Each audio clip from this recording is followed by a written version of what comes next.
tal amigos de la Central Noticias? Buena tarde, mi nombre es Ingrid Silva y estamos nuevamente aquí en una entrevista muy interesante con Elvis Yersermail. Si ustedes recuerdan, ella estuvo con nosotros en una primera entrevista donde nos dio unos datos impresionantes, propuestas increíbles y muchas cosas más que nosotros vimos la posibilidad de que él nos acompañara una segunda ocasión y afortunadamente Elvis aceptó y aquí está con nosotros.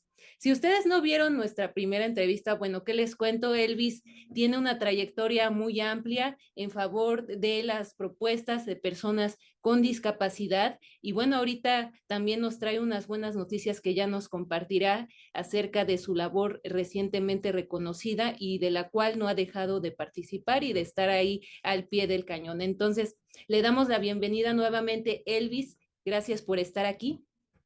Muchísimas gracias nuevamente, Ingrid, por la invitación y pues aquí vamos a dar esta segunda parte de la entrevista para ponerlos en contexto ya de la parte de la inclusión política electoral de las personas con discapacidad. Perfecto, Elvis, un tema que ahorita está también en el ojo del huracán. Y bueno, Elvis, ¿quién es? Bueno, Elvis ocupa el cargo de comisionado de enlace político y representante en CDMX de la Red Nacional para la Inclusión de las Personas con Discapacidad Visual, también conocida como Red Nacional de Ciegos México. Elvis es licenciado en Ciencias Políticas y Administración Pública por la Facultad de Ciencias Políticas de la UNAM, por lo cual este tema, bueno, Elvis, tú estás más que capacitado para explicarnos qué es lo que está pasando. Y vamos a pasar con nuestra primer pregunta. Elvis, ¿cuál es la situación actual de la representación política de las personas con discapacidad en la vida pública de México? Como lo habíamos platicado la vez anterior, pues el tema de la representatividad está bastante disminuido. ¿Por qué? Porque actualmente nada más tenemos 8 legisladores con discapacidad en la Cámara de Diputados, en el Congreso de la Unión. A nivel local no tenemos a ningún legislador, a ningún regidor, síndico, y mucho menos alcaldes o gobernadores o presidentes municipales con la cuestión de la discapacidad. Como ya habíamos comentado la vez anterior, pues somos 20 millones de personas, eh, y pues eso nos deja bastante fuera de la discusión de diversos asuntos públicos, porque creo que también algo que sigue pasando en México es de que se piensa que, pues, por ejemplo, ¿no? Si eres indígena, solamente puedes hablar de los temas de los indígenas, ¿no? Si eres LGTBI, únicamente puedes hablar de la salud sexual, de las cuestiones de la orientación sexual o del VIH, ¿no? Y en el caso de las personas con discapacidad, que solamente podemos hablar de discapacidad y punto, ¿no? Como así en su momento era con las mujeres, ¿no? Que únicamente se pensaba que podían hablar de temas de género. Y entonces en nuestro caso está muy fuerte todavía esta parte de que se tiene el prejuicio de que se nos tiene que dejar nada más en el tema de la discapacidad y no permitirnos hablar de otros asuntos públicos. Entonces, ¿qué es lo que está pasando? Pues esta lucha que estamos iniciando a través de la Red Nacional de Ciegos, bueno, que ya iniciamos, que tuvimos nuestras primeras victorias, que ahorita las tocaremos, este, pues está buscando que las personas con discapacidad se sumen a la discusión de los asuntos públicos, porque como ya lo había yo referido en la entrevista anterior, este, pues la discapacidad se cruza con muchos temas, ¿no? Se cruza con el tema de la salud, educativo, la movilidad, el tema laboral, o sea, hay muchas aristas de donde podemos empezar a tocar el tema de la inclusión, pero como también lo habíamos mencionado, pues el tema es que muchas veces no se nos consulta eh, cuáles son nuestras necesidades, nuestras propuestas, porque también ese es un tema que ya habíamos Uh -huh. mencionado un poquito en la anterior, que eh, se nos considera como sujetos de conmiseración. Incluso, por ejemplo, esta semana, bueno, ya lo habíamos mencionado también, hemos mencionado muchas cosas, las semanas pasadas, pues tuvimos el asesinato de la compañera madre cuidadora de Luz Rangel. Y, por ejemplo, la semana anterior tuvimos un caso, si bien menos grave, pero sigue siendo aún así un acto de discriminación, y yo sí lo considero violencia de género, de nuestra compañera secretaria de la Red Nacional la compañera Yolanda Núñez Atlixqueño, ella trató de viajar, ella viaja continuamente entre el Estado de México, bueno, entre Ciudad de México y León, Guanajuato, porque pues tiene actividades por la red o familiares que atender, y ella es madre de familia, viaja con su hija, que es una chiquita de 3 años. Entonces en los autobuses Primera Plus, que son los que viajan hacia León, pues le negaron el servicio, Mm. no le permitieron comprar el boleto, alegando que ella no tiene la capacidad para viajar sola con una menor de edad por ser ciega. Ay, no. Y entonces, pues ahí yo sí lo considero violencia de género. Algunos en redes sociales decían, no, es que eso no es violencia de género. Todo no puede ser violencia de género. Pero sí lo es, o sea, lo es. La discriminaron por ser ciega, pero también la están atacando en su condición de mujer y de mamá, porque, o sea, están poniendo en duda que ella pueda cuidar a su hija, ¿no? Y luego, pues no es la primera vez que viaja, ha viajado 80,000 veces y en esa misma línea, y solamente fue por prepotencia de las autoridades de ahí, bueno, de la taquillera y del supervisor, pues que dijeron que no, ¿no? O sea, no había como una justificante, no había nada. Entonces, eso es lo que ahorita importa, que nosotros podamos empezar a incluirnos en estas discusiones y todo, pues porque en los años pasados se había aprobado la reforma constitucional al artículo 11, que ya sube a rango constitucional el derecho a la movilidad, es un derecho humano.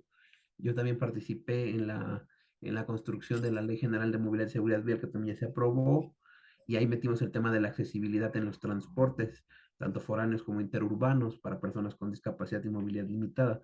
Entonces, lo que sí, bueno, lo admito ahí, yo vi el hecho de que de ese tipo de conductas, ¿no? O sea, entonces, que no era necesario legislar en la materia del derecho al tránsito, ¿no? De que puedan utilizar los transportes las personas con discapacidad, pero tal parece que sí, hay que, hay que, hay que hacerlo.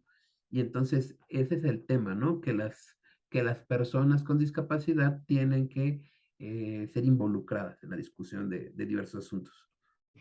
Seguimos aquí con Elvis Yesermail y bueno, vamos a seguir platicando de estos temas tan importantes que él nos menciona con la experiencia que ustedes ya conocen. Y Elvis, otra pregunta que nos parece importante que nos puedas responder para entender mejor todo el contexto, todo el panorama de la situación de las personas con discapacidad, es cuáles son las acciones que México debe ejercer para garantizar una efectiva inclusión político-electoral de las personas con discapacidad en los términos que plantea la Convención Internacional de las Personas con Discapacidad.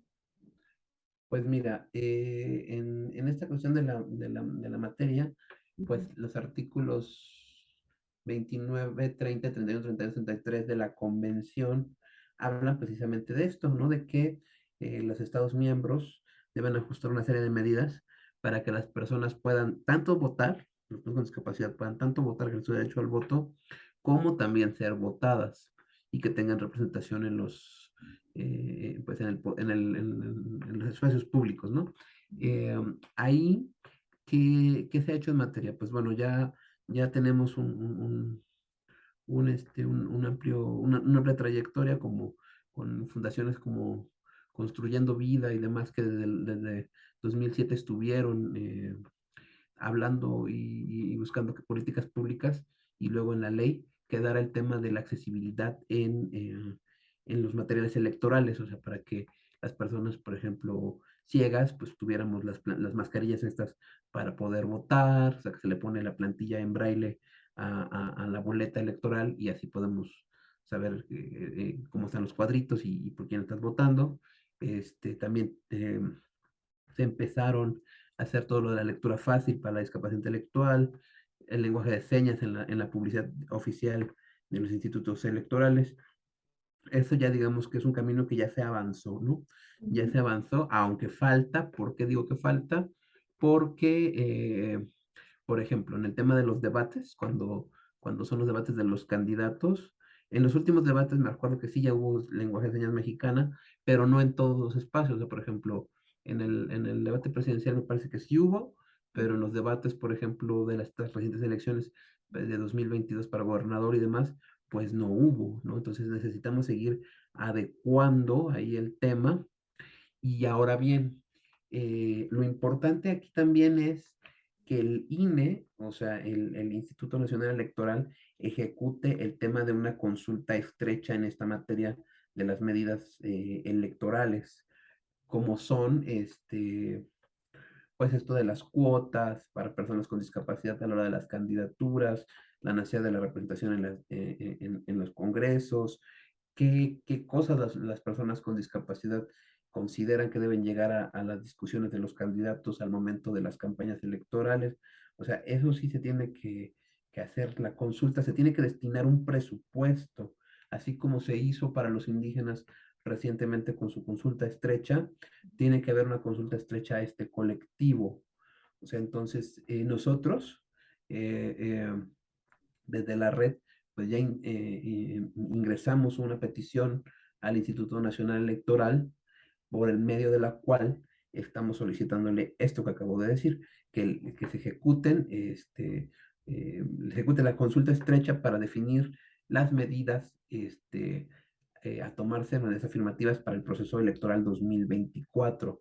Hasta el momento todavía no hemos tenido una respuesta definitiva del INE, sí ya se pusieron en contacto conmigo y demás, pero pues están gestando ahí las cosas para tener una reunión con el consejero presidente para, para ver el tema. Pero sí es muy importante el tema del presupuesto, porque yo estoy casi seguro que nos van a decir, pues es que no hay presupuesto, o el presupuesto va a empezar a correr para el tema de las comunidades oficiales hasta 2023, etcétera, etcétera. O sea, nos van a dar una serie de respuestas que no nos van a dar así como la vuelta, Ujú. y pues eso es lo que no queremos que ocurra, ¿no? Que sí se establezcan medidas. No es un reto fácil, eso es Claro. cierto, por el hecho de que si es una consulta en el sentido de lo que dice la palabra una consulta, que se pongan mesas, que se establezca la publicidad oficial, etcétera, etcétera, pues claro, conlleva un gran presupuesto y que con nosotros,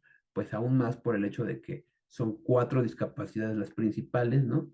Y que en el caso de la intelectual y la auditiva, también la visual, pero yo pienso que es más complicado con la auditiva y la intelectual, requieren sus cuestiones específicas, ¿no? Entonces, sí es difícil, pero retomamos los números de la vez pasada, pues son 20 millones, ¿no? O sea, entonces, 20 millones de personas. Entonces, eh, son, si lo vemos en este sentido, electoralmente, al menos estamos hablando de esos 20 millones, al menos 13 millones están en edad de votar. Entonces, no es una cifra, no es una cifra menor, porque pues el actual gobierno, Andrés Manuel, pues ganó con un poco más de 14 millones de votos, ¿no? Mm. Entonces, no es una cifra menor. Entonces, necesitamos hacer esas medidas en México a través en este caso, del Instituto Nacional Electoral, la consulta estrecha, esa es una. Y ahora, pues viene la parte más compleja. En el tema de la discusión de la reforma electoral, se necesita también que quede en la ley reflejada, así como lo platicamos de la vez anterior, que ahorita lo abundamos más, en la Ley General de Partidos, en la Ley General de Instituciones y Procedimientos Electorales y en la Ley de Medios de Impugnación y de Delitos Electorales, que queden reflejados cosas específicas para personas con discapacidad. Entonces, ahí necesitamos que, en el caso de partidos, pues que se establezcan que las personas con discapacidad, bueno, que todos los partidos, para empezar, modifiquen sus estatutos y se creen figuras, secretarías de inclusión al interior de los partidos. Algunos partidos como Movimiento Ciudadano, el PRI, ya lo están haciendo, Ujú. pero los demás todavía no. En el caso de la Ley General de Instituciones y Procedimientos Electorales, bueno, y en el caso de la de partidos, que no solamente sean para esta secretaria, sino que también las personas con discapacidad puedan participar de los órganos de dirección de los partidos. Y en la Ley General de Instituciones y Procedimientos Electorales, ahí donde viene la parte más fuerte, que se establezcan medidas específicas para la asignación de las candidaturas para personas con discapacidad, que se establezcan en el caso de las circunscripciones. eh, no nos llama tanto el tema de una cuota específica en porcentaje, o sea, por decir que sean 5, 10, 20%, porque es un tema un poco controversial dentro incluso de nuestro mismo colectivo, pero que sí, al menos por circunscripción, existen dos candidaturas de mayoría relativa, dirigidas para personas con discapacidad, y al menos dos espacios en la lista plurinominal y en espacios reservados de los primeros 7 lugares para personas con discapacidad, ¿no? Que esto quede en la ley electoral para que las personas con discapacidad puedan llegar a ejercer, y que no se haga esto de las cuotas como un hecho de que pongan a las personas con discapacidad en lugares donde los partidos pues saben que no van a ganar, ¿no? Ese también es el tema que tenemos que dejar ahí muy bien planchado. Y en el tema de la ley de medios de impugnación y de derechos electorales, ahí viene la apuesta más alta que le estamos haciendo, que se tipifique, no solamente en el tema de la discapacidad, sino en el tema de tanto de mujeres como de otras minorías, o sea, LGTBI, personas de las comunidades originarias, de los indígenas, o, o personas con discapacidad, jóvenes, que se tipifique el tema de la discriminación electoral como un delito, ¿no? Ujú. Que cree como un delito. Ahí está toda la jurisprudencia, este, en el sentido penal y civil, de la jurisprudencia norteamericana y de Estados Unidos, y que quede reconocido esto como un delito de odio, de discriminación, porque muchas veces ocurre, como ya lo vimos con las medidas afirmativas anteriores, que pues sí, toman en cuenta a la persona con discapacidad, pero pues, por ejemplo, en el caso de las plurinominales, la ponen en el lugar 14, ¿no? Y pues, y ahí obviamente que no queda. O personas que dicen tener alguna discapacidad, pues, no sé por qué usas lentes, ya te meten como persona con discapacidad. Y pues no, ahí se necesita dejar muy claro en la ley que se tiene que contar con una constancia médica que acredite pues la discapacidad, ¿no? Que acredite la discapacidad, y que pues sí puedas verificar que es una persona con discapacidad, no, no nada más porque lo dice, ¿no? Y dejar muy claro esa parte, y que también, bueno, también se tome en cuenta, o sea, puede ser un poco controversial, pero que también se tome en cuenta los perfiles, porque también ese es o sea, tenemos que hacer, aunque cueste trabajo, hay que hacer las cosas bien, Ujú. porque la discusión cae luego en eso, es que cómo voy a poner a esta persona en silla de ruedas, a esta persona ciega, a esta persona sorda, pues si, ¿cómo va a llegar a ser candidato? Y si hay perfiles de personas con discapacidad que pueden ocupar estos espacios, o sea, sí los hay, sí los hay, tal vez no somos cientos de miles, pero sí hay al menos decenas, y me traes hasta cientos de personas con perfiles, ya sea por el activismo social, por el perfil académico, o también por el tema educativo, que, o hasta deportivo, que pueden llegar a ser candidatas y candidatos en los procesos electorales. Estamos aquí con Elvis Yersemail y vamos a hablar ahora de otro tema importante con esta pregunta, Elvis. Ya hablando más del tema que tú abarcas, de tu experiencia, ¿cuáles son las acciones que la Red Nacional de Ciegos México ha emprendido para conseguir la inclusión político-electoral de las personas con discapacidad, con miras hacia el proceso electoral 2023-2024 a nivel federal y también a nivel estatal, Elvis? Mira, pues ahí está el tema más interesante que hemos emprendido.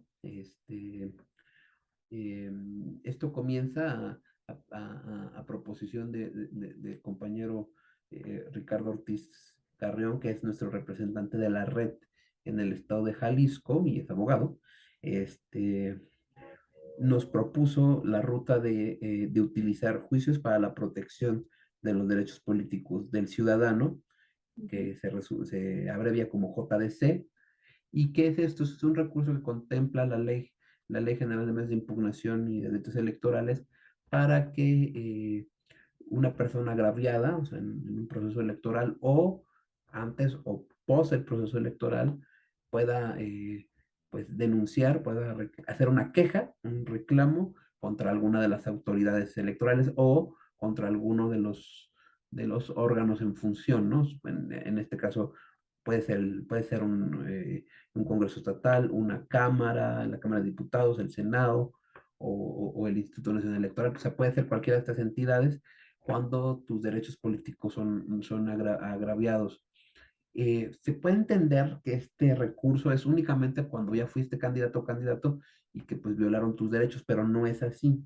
En nuestro caso, o sea, en el caso mexicano, como ya se ratificó la convención y México ratificó la convención, entonces al no estar garantizando en las leyes electorales que mencioné hace un momento, tanto en las federales como en las estatales, de instituciones y procedimientos electorales o códigos, el propietario de la cuenta también puede ver. ¿Sí me escuchó?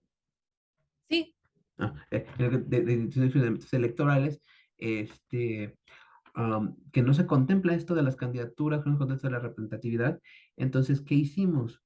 Se crea bueno, a través de esta figura de los JDCs existe la omisión legislativa que nosotros estamos manifestando ante el Tribunal Electoral ante el Tribunal Electoral del Poder Judicial de la Federación y los tribunales estatales. Estamos manifestando nuestro agravio, que nos están agraviando los legisladores al no contemplarnos nuevamente en las reformas electorales. Entonces, estuvieron metiendo estos recursos desde el mes de marzo, aún continuamos porque nos faltan algunos estados. Metimos el recurso a nivel federal en el Tribunal Electoral Judicial de la Federación y también lo metimos en los estados de Chiapas, Oaxaca, Puebla, Veracruz, Puebla, Michoacán, eh, eh, Michoacán, Jalisco, San Luis Potosí, Campeche y Durango. Son los estados y Coahuila, son los estados que actualmente hemos cubierto. En el caso de Michoacán tuvimos la primera sentencia ya con nosotros como red a favor, porque el compañero Ricardo se había acercado en su momento en el caso de San Luis Potosí con otras agrupaciones y ya lo había ejercido como primer ensayo, por así decirlo. Le fue favorable en San Luis Potosí, o sea, el Congreso de San Luis Potosí le mandó al Congreso, perdón, el Tribunal Electoral de San Luis Potosí le mandó al Congreso de San Luis Potosí que legislara en materia de inclusión electoral de personas con discapacidad. Lo mismo en Campeche, lo mismo en Jalisco. En Jalisco se les obligó a hacer consulta estrecha al OPLE en el Instituto Electoral de Jalisco, para esto que yo mencioné antes, y ya con la red ganamos el recurso en Michoacán primero.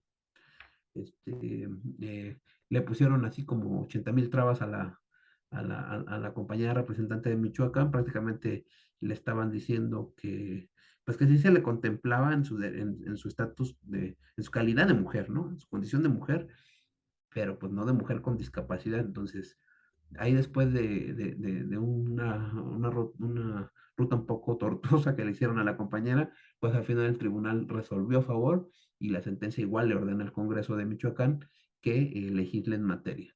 En el caso del federal, nosotros metimos el JDC 102 y 103, porque yo lo